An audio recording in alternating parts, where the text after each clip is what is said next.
If you're an American conservative, you know that the societal values we hold sacred are under attack. They are hanging in the balance. How can you protect those values? By staying informed. The Closing Argument will deliver news and supporting evidence you need to support and defend those values. Here's Paul Smith. Good morning. This is Paul Smith, your host of The Closing Argument. In this podcast, we will discuss some of the important but controversial moral, political, and legal issues that affect us and our families today. Some of the things we discuss are not politically correct, and this could offend some listeners, but we need to discuss them. These are important issues, and they affect our liberties, and they're important to help us establish principles that really are true. Today, I have with me my friend Rodney from New Windsor, and we're going to do part two of a discussion we started on the last program, talking about the serious economical damage caused by fanatical climate change policies. So how are you doing today, Rodney? I'm doing pretty good so far. So far. Well, you know, we are facing serious economic problems today. This is early July 2022. And many of them have been caused by some of Joe Biden's policies that he was able to enact. Thank goodness the Build Back Better plan, the full version of it, as well as all parts of the Green New Deal, were not enacted by Congress. Thank goodness that Joe Manchin from West Virginia disagreed with some of the Democrat proposals, or things would be worse because we would have passed more giveaways, increasing the national debt. And the higher our national debt is, the more we have to borrow from China and other countries, the more this causes inflation and causes economic problems. So thank goodness it isn't as bad as it could be. It dilutes our money.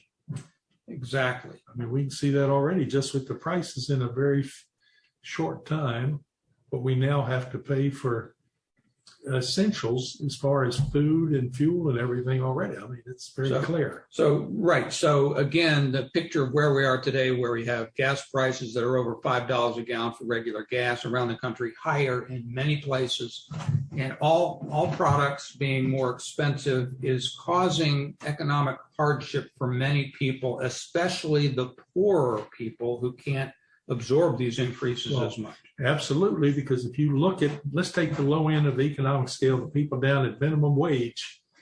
When you look at minimum wage after they take out their health insurance and taxes and so forth, a lot of people have to work almost a half a week to fill up their gas tanks to be able to get to work. And that's creating a major problem for these people because they can't afford to be spending that much money on the necessities to get to and from their jobs. Right. So the point of our discussions, this podcast and the previous one, is we wanted to draw attention to the fact that much of these problems of this current economic situation has been brought about by these policies that are driven by the climate change fanatics that believe that the human use of fossil fuels is going to cause catastrophic climate change if not stopped very soon. And in many of our other podcasts, we point out that the science does not support that science refutes much of that, and that the best they could say is that nobody knows. But to say that it's been proven and that there's a consensus of most scientists, or 97%, is just totally false.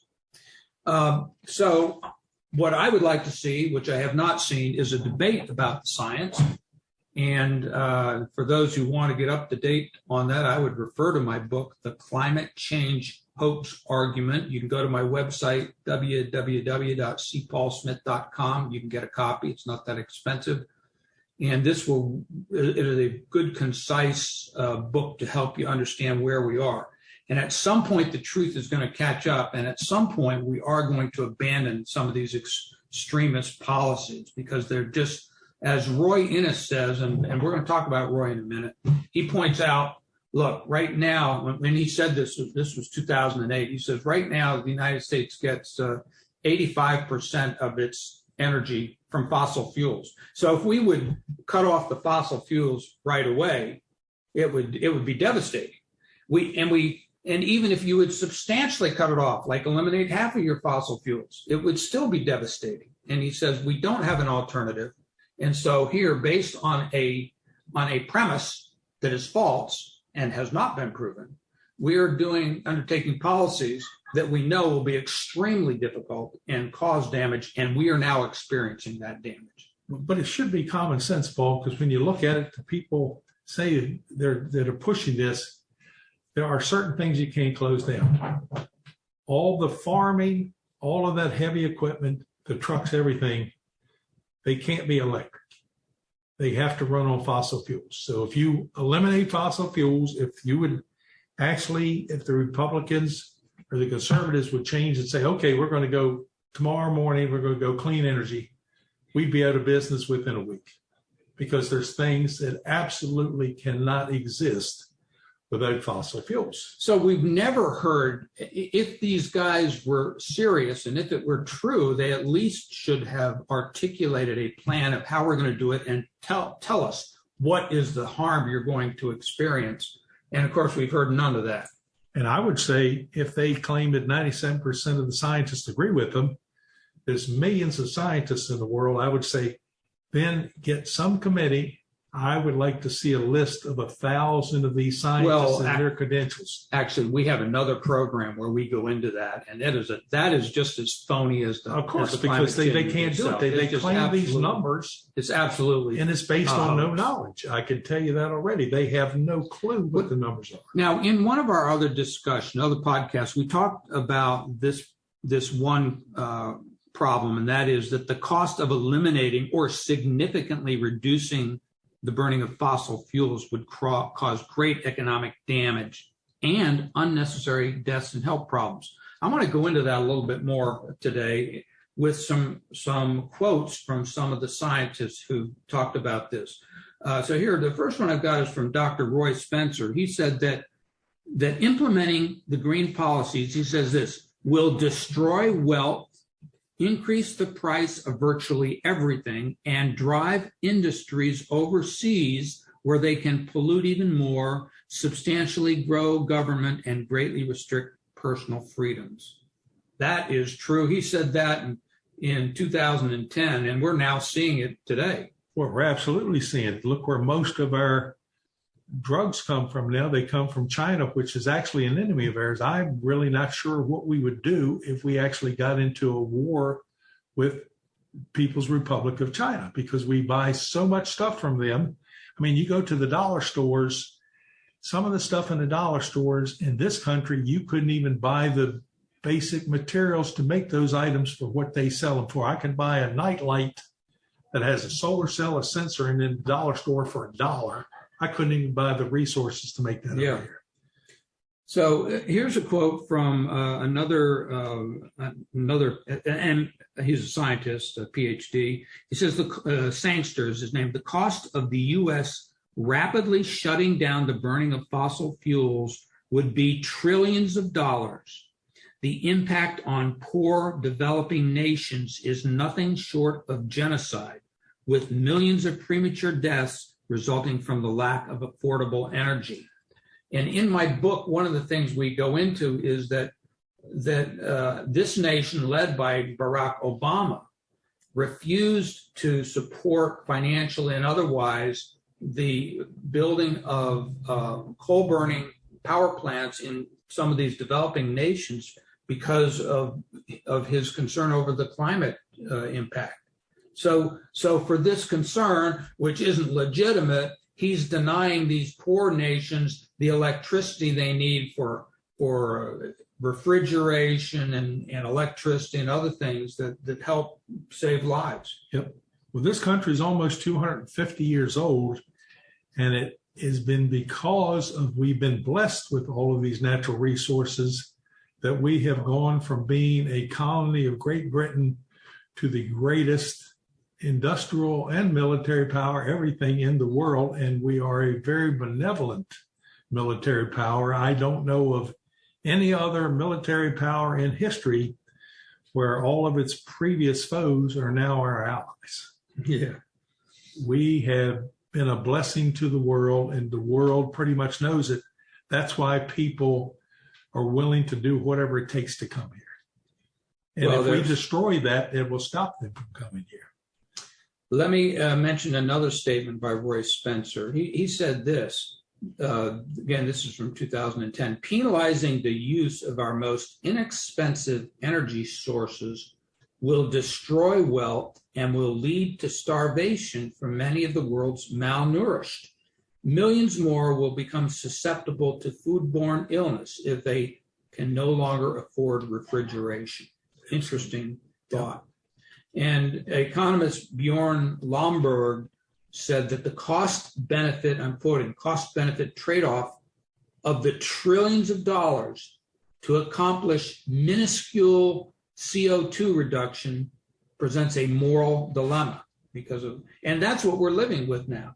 These green policies, which are not proven by science, which have actually been disproved by some science, the implementing them is causing serious economic problems. Well, here I would ask one question that I would like the audience to think of.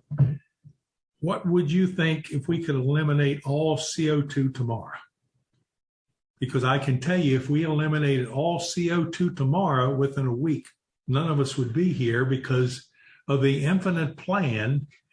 All plant life needs CO2. It generates oxygen. In replace of that, we generate the CO2. We now have more trees and things in this country than we did when it was founded, because it was basically grasslands and plains because the Industrial Revolution hadn't been in. We didn't have the population. They lie about it, claiming we have less trees now. It's very well known we have more trees than we've ever had. California has an estimated 27 million trees. That's why when they get a fire, it's catastrophic, because nobody's using that resource. It's just rotting away.